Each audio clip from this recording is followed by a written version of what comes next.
I never imagined that the day my husband laughed at my mother's death would be the day my entire life began to fall apart. Not slowly, not gently, but all at once like glass shattering on the floor. Before I continue, please pause for just a moment. Drop a comment telling me the time and where you're watching from. Like this video, subscribe to the channel, and share it with someone who might need this story today. You never know whose heart this story could touch. Now, let me take you back to where it all began. My name is Amara. I used to believe I was lucky. Lucky to have a husband with a good job. Lucky to live in a big house. Lucky to have people look at me and say, "Ah, Amara is settled." But what people don't tell you is this. Sometimes the house is big, but the heart inside it is empty. I met my husband, Victor, 8 years ago. He was charming. He spoke with confidence. He laughed loudly, like a man who owned every room he walked into. He worked for a powerful company, and everyone respected him. When he proposed, my mother cried. Not because she was sad, but because she believed I had finally found a man who would protect me. If only she knew. My mother's name was Mama Grace. She was not rich. She didn't wear fancy clothes. She sold food at a small roadside stall for most of her life. But she had something Victor never had. Kindness. She raised me alone after my father died when I was 7. There were nights we slept hungry. Days when she walked miles just to earn enough money for my school fees. She taught me respect. She taught me patience. She taught me never to laugh at another person's pain. That lesson would later become very important.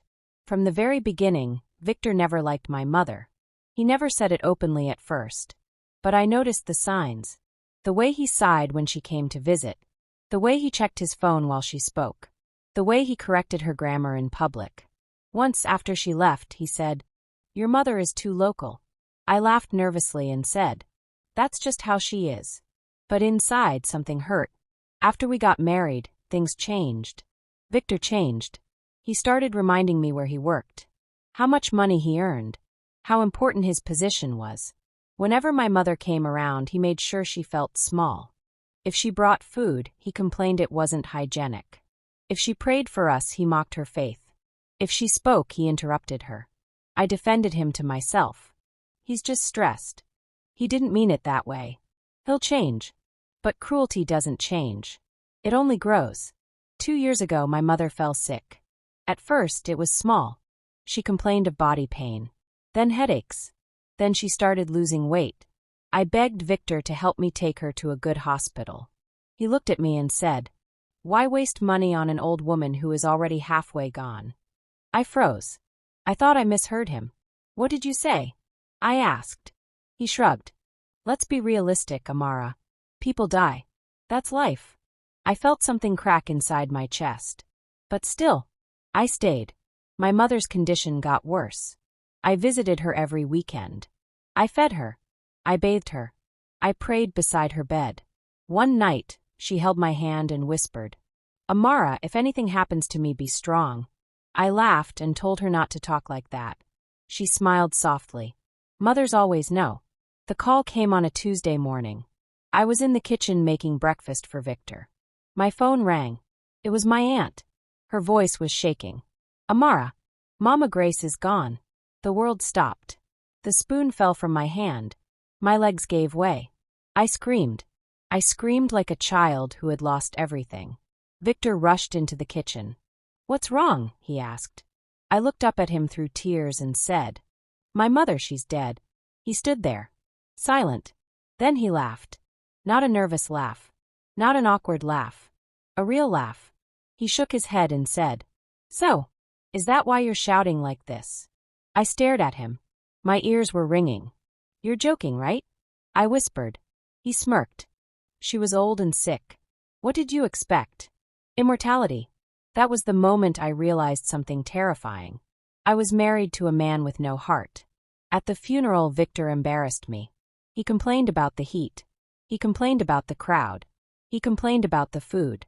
When my mother's coffin was lowered into the ground, I collapsed.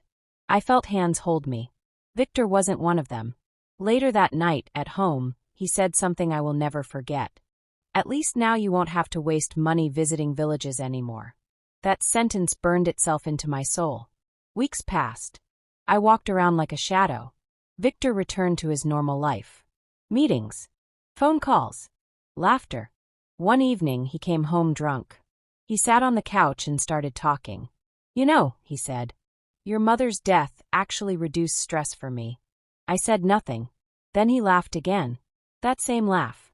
And added, "Dead people don't disturb marriages." Something inside me died that night, too. What Victor didn't know, what he could never imagine, was that someone had been watching him, listening, judging, and that someone was his boss. The same man whose approval he worshipped. The same man who controlled his promotions. The same man who believed Victor was a good man. That belief was about to shatter. But after my mother died, something strange happened. Victor became a lighter. He laughed more. He slept better. He even started humming songs in the bathroom. While I was still drowning in grief, he was already swimming in comfort. I stopped talking much. I stopped complaining. I stopped explaining my pain. I learned something painful very quickly. Grief makes cruel people uncomfortable. And Victor hated being uncomfortable. Every morning, he left for work in his neat suit, smelling of expensive cologne. Every morning, I watched him from the doorway and wondered, how can someone carry so much darkness and still look so normal? I didn't know then that his workplace would soon become the place where his mask would begin to crack. Victor worked for a large company. Big office, glass walls, leather chairs, and at the top of it all was his boss, Mr. Raymond Cole. Mr. Cole was respected, quiet, observant. He wasn't the type of man who talked too much. But when he spoke, people listened. Victor admired him, almost worshipped him. He often said, "If Mr. Cole notices you, your life is set." What Victor didn't know was this. Mr. Cole noticed everything. One afternoon, Victor came home angry. He threw his bag on the floor and loosened his tie. "What happened?" I asked quietly. He scoffed. "My boss has suddenly started asking stupid personal questions." My heart skipped. "What kind of questions?" He looked at me, irritated. "About you. About your family. About your mother." The air left my lungs. "What did you say?" Victor shrugged. I told him the truth. I swallowed hard. "What truth?" He laughed again. "That she's dead." Finally, I closed my eyes. I didn't cry anymore. I was past tears. What Victor didn't know was how those questions started. That morning, he had been in the office break room. Talking, laughing, mocking.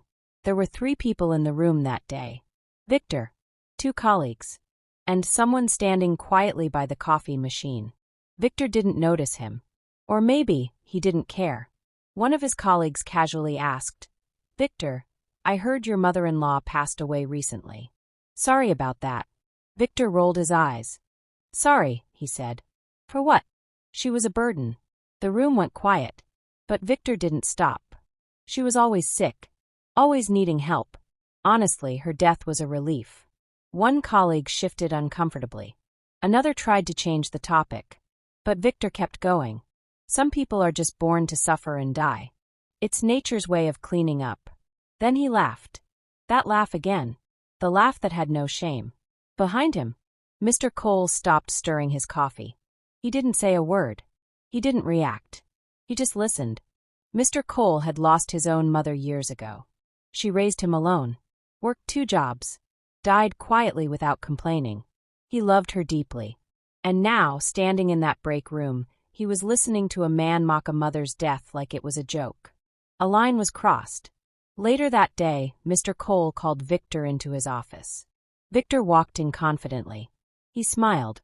Mr. Cole didn't smile back. "Sit down," he said calmly. Victor sat.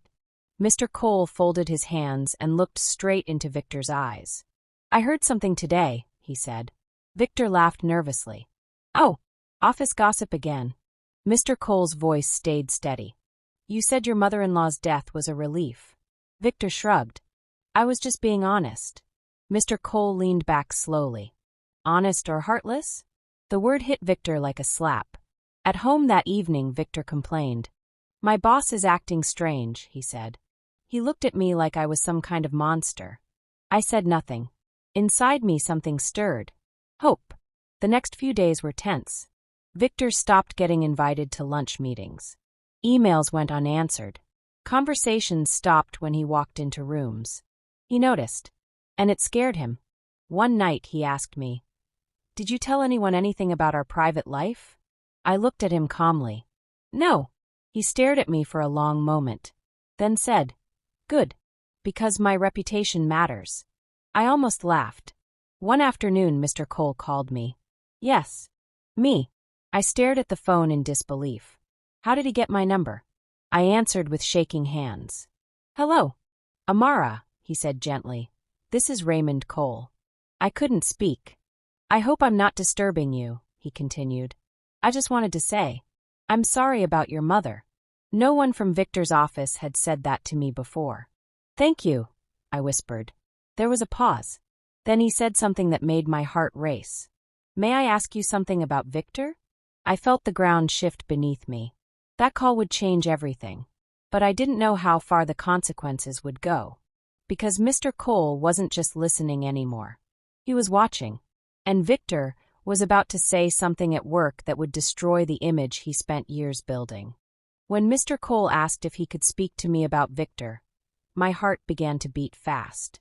Not because I was afraid of Mr. Cole, but because for the first time, someone important was asking the questions I had been avoiding. I held the phone tightly. "Yes," I said softly. "You can ask." There was silence on the line for a few seconds. Then Mr. Cole spoke carefully. "Does Victor treat you well?" That was it. Such a simple question. But it felt like a heavy door opening inside my chest. I wanted to lie. I wanted to protect my marriage. I wanted to say, "Yes, he's fine." But my mother's face appeared in my mind. Her tired eyes. Her gentle smile. Her voice telling me to be strong. And suddenly, I was tired of pretending. "He wasn't kind to my mother," I said quietly. Mr. Cole didn't interrupt. "He mocked her illness," I continued. "He laughed when she died." My voice shook. "And he laughs at my pain too." Another long silence. Then Mr. Cole spoke, slower now. "Thank you for being honest, Amara." I felt tears fall. "No one has ever said that to me before," I whispered. After the call ended, I sat alone on the couch. The house was quiet. Too quiet. For the first time since my mother died, I felt something new. Not sadness. Not anger. But clarity. That evening, Victor came home late. He was tense. His jaw was tight. His movements sharp. He dropped his bag and said, "My boss is watching me." I raised my eyes slowly. "Watching you how?" He scoffed. He asked HR for feedback on my behavior. I stayed quiet. Victor paced the room. "Can you imagine?" he said angrily. "After all the hard work I've done?" Then he stopped suddenly and looked at me. "You didn't say anything to him, did you?" I met his eyes. "No. That was true. I didn't lie. I just didn't tell him everything." The next day, Victor tried to fix his image. At work, he forced smiles. He spoke softly. He pretended to be helpful. But fake kindness has a smell. And Mr. Cole could smell it. A week later, there was a staff meeting. Big one. Executives present. Victor dressed his best. He practiced his smile in the mirror. "This meeting is important," he told me that morning. "Promotion talk." I nodded. Inside, my stomach twisted. During the meeting, Mr. Cole spoke about company values. Respect. Integrity. Human dignity. Victor shifted in his chair. Then Mr. Cole said something unexpected. "I'd like to hear examples," he said, "of how we show these values in our daily lives." People shared safe stories. Helping colleagues. Supporting clients. Then Mr. Cole looked directly at Victor. "Victor," he said calmly, "would you like to share?" Victor smiled, surprised. "Yes, sir," he said confidently. He cleared his throat. "I believe honesty is important," Victor began. "Sometimes people confuse honesty with cruelty." My chest tightened. "But truth matters," Victor continued, "even when it's uncomfortable." Mr. Cole nodded slowly. "Go on." Victor felt encouraged. And that's when he made the mistake. He laughed. That same laugh. "Well, for example," Victor said, "I recently lost my mother-in-law. Some people murmured condolences. Victor waved his hand. "Don't be sorry," he said. "She was sick for a long time. Her death actually reduced stress in my home." The room froze. No one laughed. Victor didn't notice. "Sometimes," he added, "death is a solution." That was when Mr. Cole stood up. The sound of the chair scraping the floor echoed loudly. "Enough," Mr. Cole said. Victor stopped talking. The room was dead silent. Mr. Cole looked around the table. "Let me be very clear," he said. "This company does not reward intelligence without humanity." He turned to Victor. "And honesty without compassion is cruelty." Victor's face turned pale. After the meeting, Victor was called into Mr. Cole's office again. This time, HR was present. Victor came home that evening looking like a man who had aged 10 years in one day. He didn't shout. He didn't laugh. He didn't speak much. At night, as we lay in bed, he said something that shocked me. "Do you think I'm a bad person?" I turned and looked at him.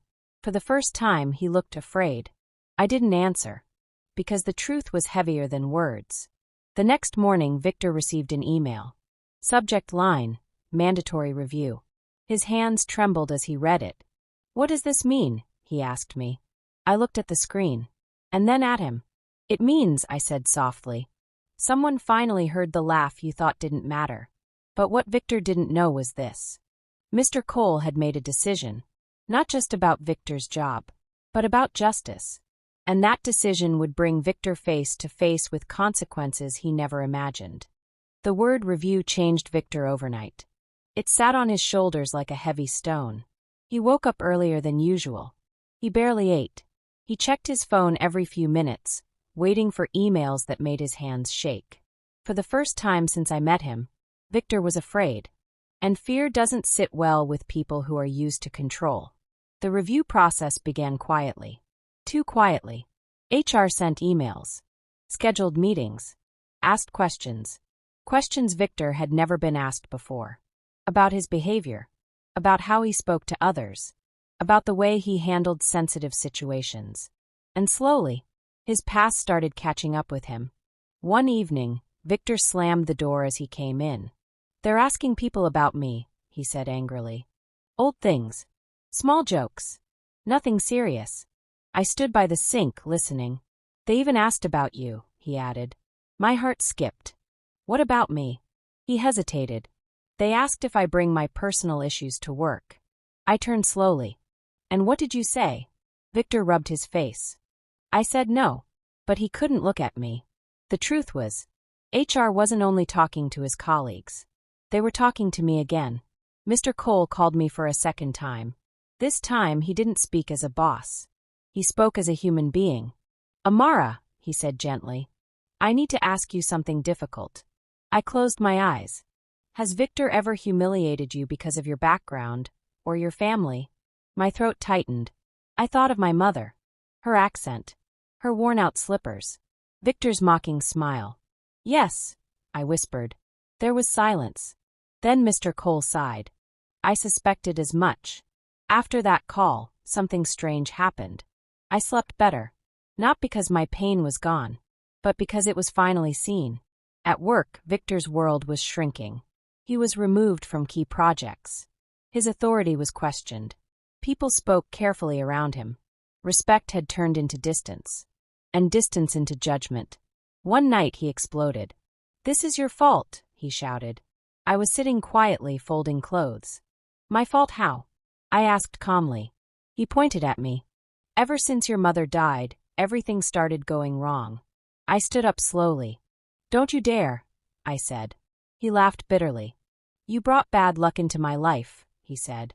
"Your family, your village mentality, all of it." I felt something snap. "My mother raised me alone," I said firmly. "She gave me everything she had." Victor sneered. "And now she's gone." That sentence hung in the air. Heavy. Dangerous. I looked at him. Really looked at him. And for the first time, I wasn't scared. I said quietly, "Your problem, Victor, is that you think death makes people disappear." He frowned. "What are you talking about?" I met his eyes. "But some deaths make the truth louder." The next day, Victor was summoned again. This time it wasn't just HR. Legal was involved. Victor came home pale. They're saying I violated company ethics, he whispered. I didn't react. They're reviewing my past communication, he continued. Messages. Recordings. My heart skipped. What recordings? He swallowed. Office meetings. Break room conversations. His laugh had finally been captured. That night, Victor barely slept. He sat up in bed, sweating. At 3 a.m., he said softly, Amara, do you think people can change? I turned to him. I think people reveal who they are when they feel safe, I said. He said nothing after that. 2 days later, an email arrived. Not a review. Not a warning. A summons. Mandatory appearance before the ethics committee. Victor dropped his phone. They want to make an example of me, he said, voice shaking.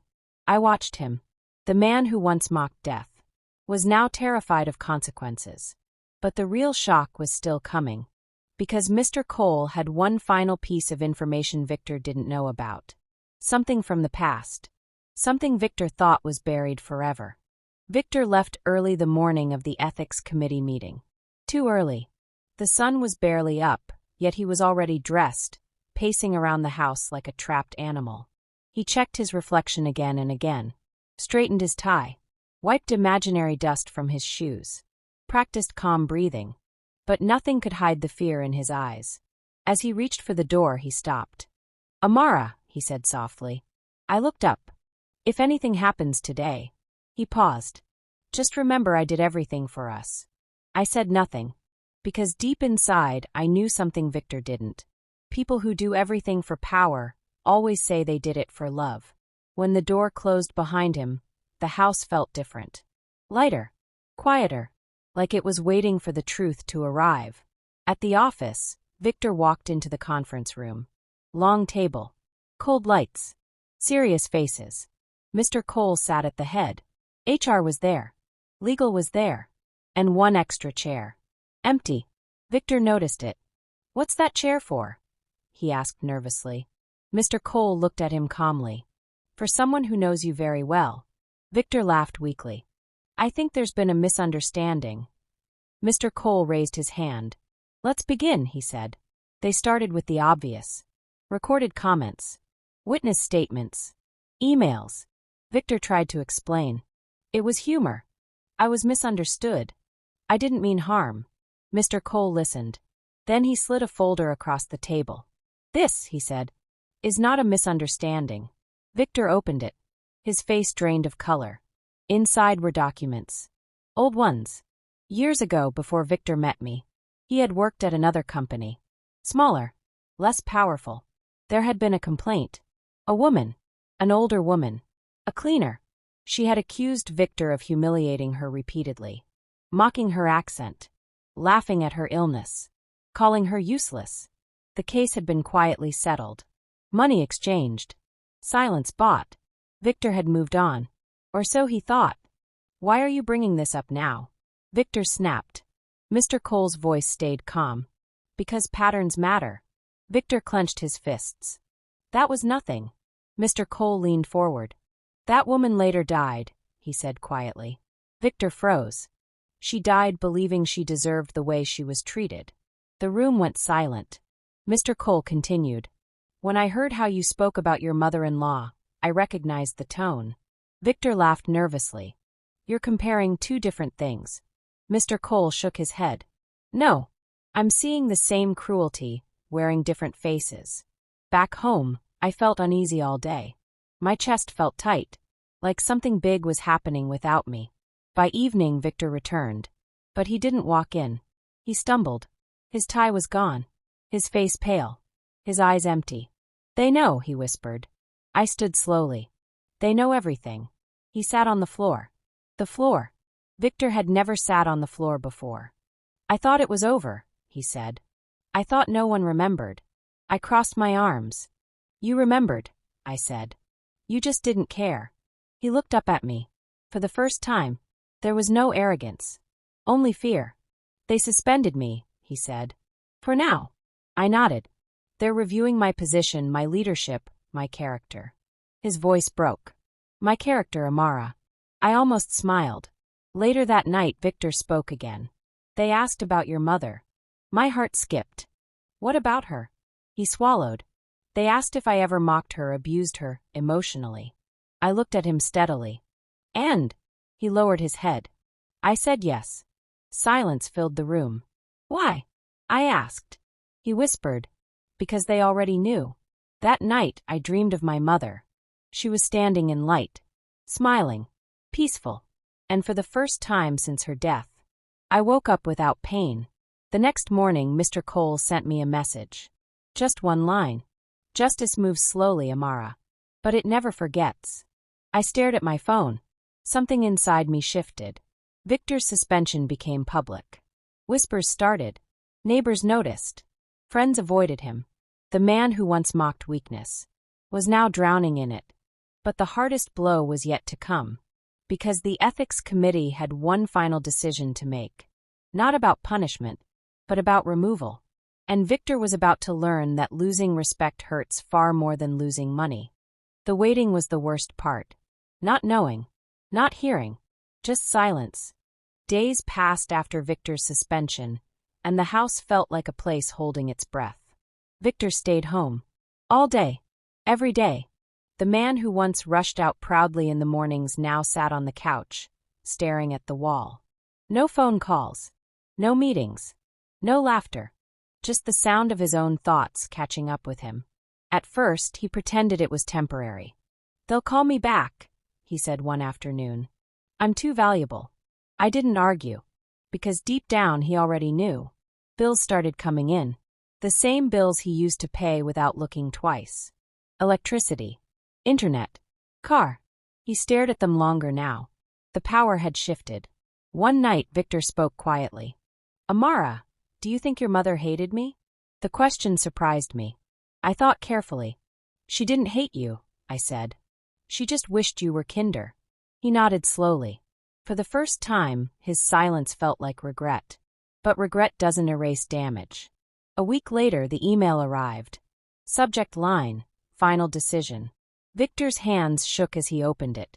I stood nearby watching. His face changed as he read. From hope to disbelief to emptiness.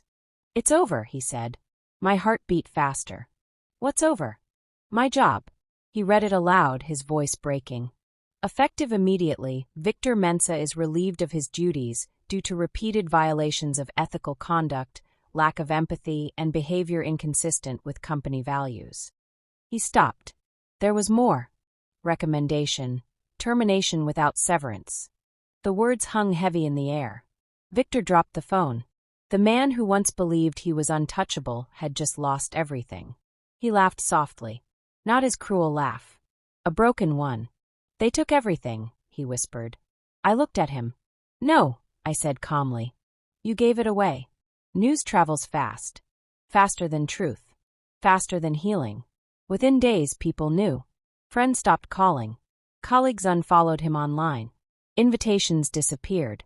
Victor's name, once respected, was now spoken carefully, or not at all. That night, he sat at the dining table, head in his hands. I don't know who I am without that job, he said. I pulled out a chair and sat across from him. Now you get to find out, I replied. But losing his job was only the beginning. Something else followed. Something heavier. 2 days later, a letter arrived. Not from the company. From a professional ethics board. They were reviewing his conduct. Independently. Victor's hands trembled again. They're saying I may be blacklisted, he whispered. I raised my eyebrows. From future leadership roles. Silence. That was his true fear. Not money. Not shame. But irrelevance. That night Victor broke. He cried. The kind of crying that comes when pride finally collapses. I was wrong, he sobbed. I thought power made me safe. I watched him quietly. Power without kindness, I said, only delays consequences. He looked at me desperately. Can we start over? He asked. The question sat between us like a fragile glass. I didn't answer. Because I didn't know yet. Later that night, I received another message from Mr. Cole. Victor's termination is final. I hope you find peace. I stared at the words. Peace. I hadn't thought about that word in a long time. The next morning, Victor tried to act normal. He cooked breakfast, cleaned the house, spoke gently. It felt strange, like watching someone rehearse for a role they didn't understand. Then something unexpected happened. Someone from Victor's past showed up. At our door. A woman. Older. Quiet. With tired eyes.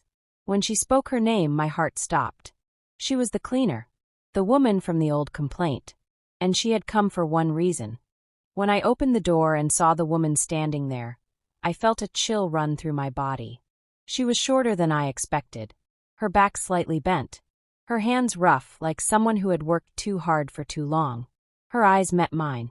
And in those eyes, I saw pain that had been waiting for years. "My name is Evelyn," she said quietly. "I'm here to see Victor." I swallowed. Victor was standing behind me.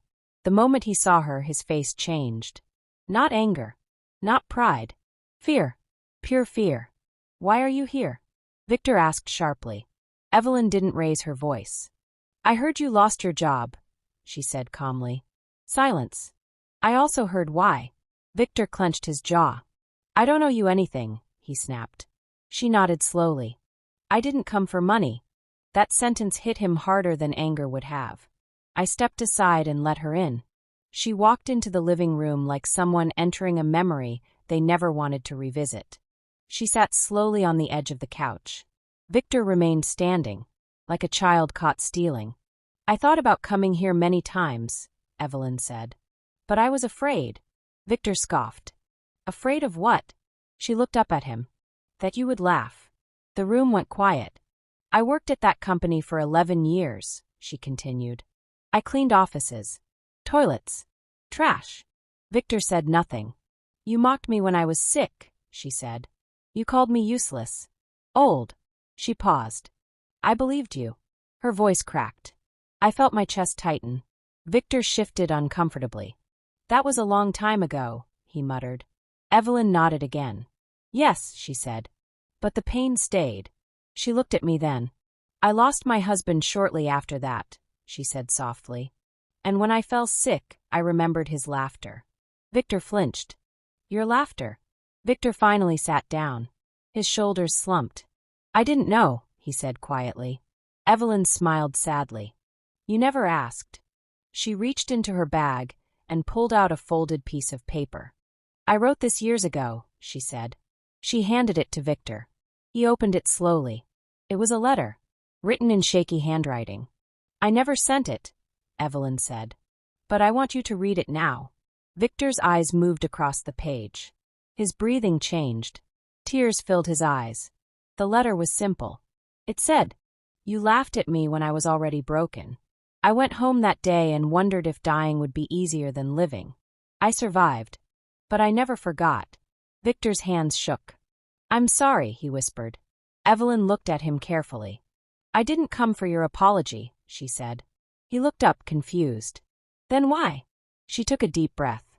"I came to tell you that your words don't disappear when people die." My heart skipped. She continued.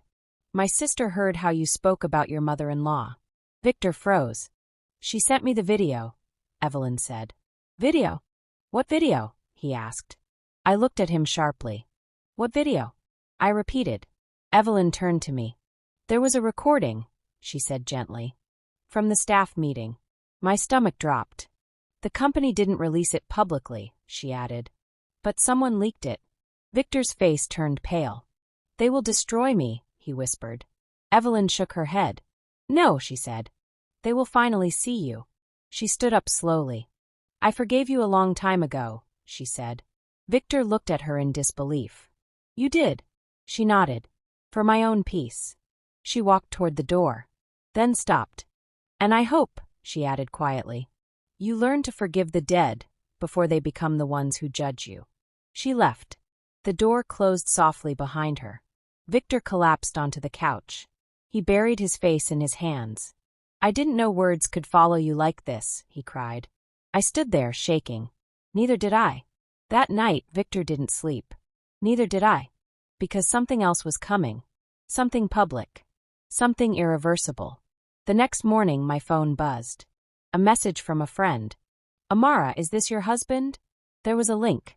My heart pounded as I opened it.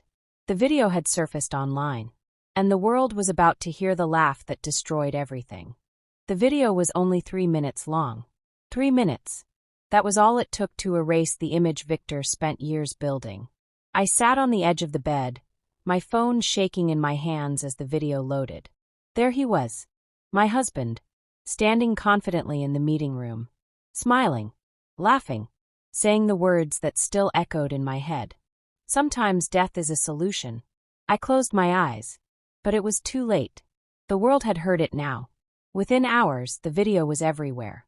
Social media, group chats, office forums. People paused, replayed, commented, and judged. The comments were brutal.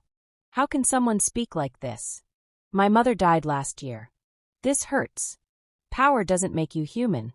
Victor read them all. Every single one. Like punishment he believed he deserved. His phone wouldn't stop ringing. Unknown numbers. Former colleagues. Journalists. He didn't answer. He sat on the couch, staring at the wall. The same wall he had been staring at for days. Only now the silence was louder. By evening, a statement was released by the company. Clear. Firm. They condemned the remarks. They reaffirmed their values. They confirmed his termination. Victor's name was officially tied to shame. Neighbors began whispering. Some avoided eye contact. Some stared openly. One woman across the street shook her head when she saw us. I felt exposed, like our walls had disappeared. That night, Victor spoke softly. I've become the villain. I sat beside him. You didn't become one, I said. You revealed yourself. He nodded. I never thought it would follow me home. I looked at him. Cruelty always does. The next day, something unexpected happened. Messages began to arrive. Not for Victor. For me. Women I didn't know wrote to me. My husband mocks my pain too. I thought I was alone. Your story gave me courage. I read them quietly. Tears streamed down my face. For the first time, my suffering had a voice. Victor noticed. Who are you talking to? He asked. Women who feel heard, I replied. He looked away. Then his family called. His brother shouted. His sister cried. His mother stayed silent. Finally she spoke. Victor, she said slowly, I didn't raise you like this. That sentence broke him. Later that night, Victor said something I never expected. I think I should apologize publicly. I looked at him. Why? He swallowed. Because silence is killing me. The apology video was recorded the next morning. Victor sat stiffly. He spoke carefully. He said sorry. But something was missing. The internet noticed. Too late. Damage control. Where was this empathy before? The apology failed. Victor turned to me afterward. Will you stay? He asked quietly. The question hung between us like a fragile thread. I didn't answer. Because I was standing at a crossroad.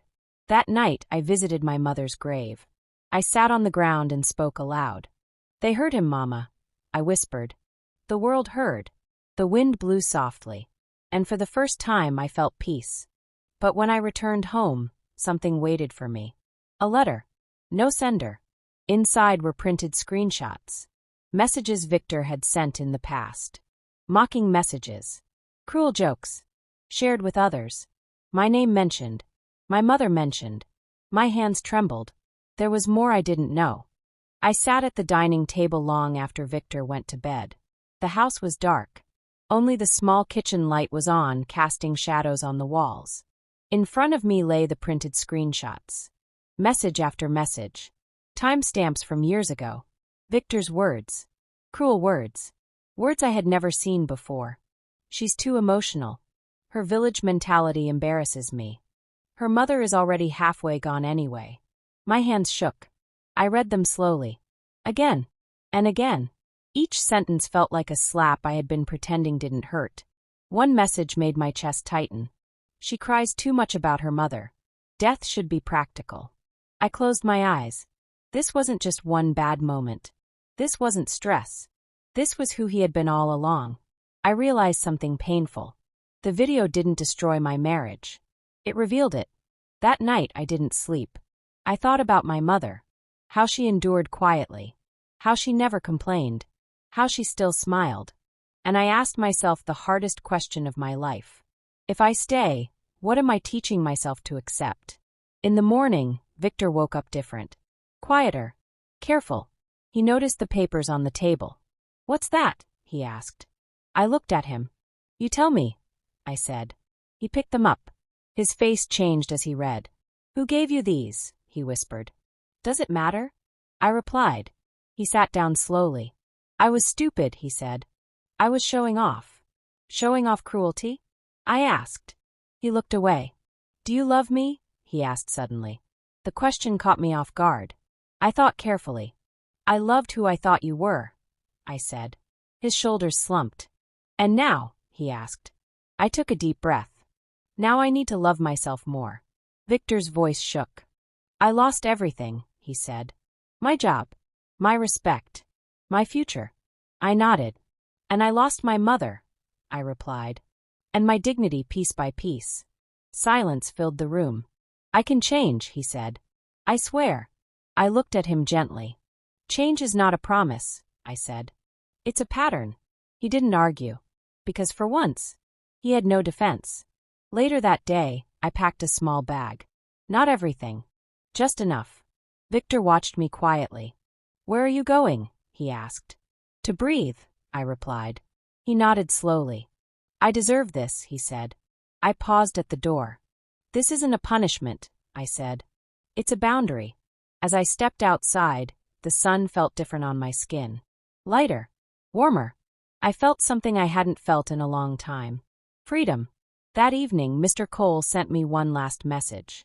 "You are stronger than you know. Your mother would be proud." Tears filled my eyes. For the first time, I believed it. But the story wasn't over yet. Because walking away is not the same as healing. And the final lesson of this journey still needed to be spoken. I didn't leave my marriage with anger. I left with understanding. Some people think strength means staying and enduring everything. But I learned something different. Strength also means knowing when to walk away. I stayed with my aunt for a while. A small house. Simple life. But peace filled every corner. At night, I slept without fear. Without waiting for laughter that cut deeper than knives. Victor tried to reach out. Messages. Calls. Apologies. Some sounded sincere. Some sounded desperate. But I didn't rush back. Because healing needs space. And respect needs consistency. Over time, I heard that Victor started therapy. Not to get me back. But because he finally saw himself. Maybe losing everything taught him what power never could. As for me, I found my voice. I began speaking to other women. Sharing my story. Listening to theirs. And I realized something powerful. Cruelty survives in silence. Kindness grows when we speak. I visit my mother's grave often. Not with tears. But with gratitude. She didn't live to see justice. But her life exposed the truth. Her quiet strength became my loud freedom. 1. How someone treats the vulnerable shows their true character. Power only reveals what is already inside. 2. Words don't die. What you say in laughter can return in consequences. 3. Love without respect is not love. It's control disguised as comfort. 4. You are not weak for leaving pain. You are brave for choosing peace. 5. Silence protects cruelty. Speaking breaks it. If you are watching this and you feel seen, if someone has ever laughed at your pain, if you have ever stayed quiet just to keep peace, this story is for you. Jayap. If this story touched your heart, please like this video. Subscribe to the channel for more real-life stories that heal and empower. Share your thoughts in the comments, your voice matters. And share this story with someone who might need to hear it today. You never know who is silently hurting. Thank you for staying till the end. Thank you for listening. And remember, kindness is free, cruelty is expensive, and truth always finds its voice. Herb.